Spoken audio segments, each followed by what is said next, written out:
Hi, and welcome to this week's discussion where I ask the question, are you serious about looking for a job? Looking for a job is an activity that requires effort, so if you're not serious about looking for a job, you'll just end up wasting your time. When I ask the question, are you serious about looking for a job, I'm asking, are you doing things that make your efforts worthwhile and your job hunting a success? Things such as your interest in getting a job, how realistic you're being, the amount of effort you're putting in on a consistent basis, your ability to follow instructions, whether or not you send a cover letter to the employer, how relevant your cover letter and resume are, and how you address the employer's concerns. If you're not interested in getting a job, then you won't be serious about finding one, and you're probably just wasting your time. If you're reading this, then you obviously have some desire to work, so finding the reason why you're unmotivated is an important step in moving forward. Are you being realistic when applying for jobs? It's important to aim high. Matching the job requirements exactly isn't always required. However, it's not an efficient use of your time if you're applying for jobs that are clearly out of your league. If a job requires far more experience or skills than you have, or requires a qualification you're missing, it's unlikely you're going to get anywhere. So why spend effort on it?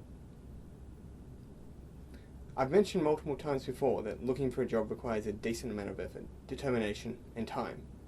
If you're not prepared to put in what's required, then you might make mistakes, or miss out on opportunities that you would have been aware of had you been more dedicated. It's not enough to look once a week for 2 hours on a Wednesday. Jobs are snapped up so quickly, by the time you see the job ad the following week, it may be too late. When applying for a job, are you following the instructions set by the employer? The steps they use may seem weird or unnecessary to you, but there's probably a reason for why they want it done that way. You ignore the employer's instructions at your own risk.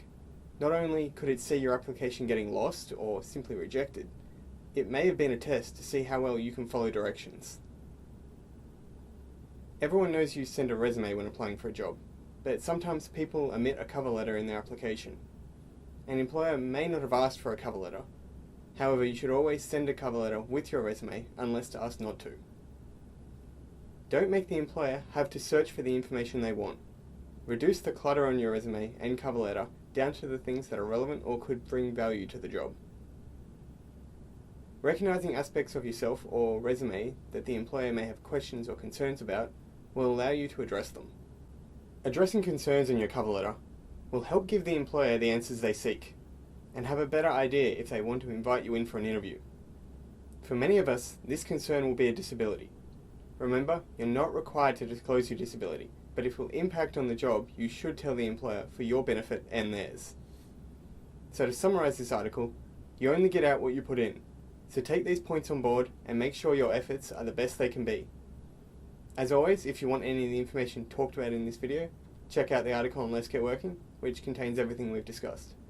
If you have any questions, feel free to leave me a comment below, on Facebook or on the Let's Get Working website, and I'll get back to you. Until next time, have a good day.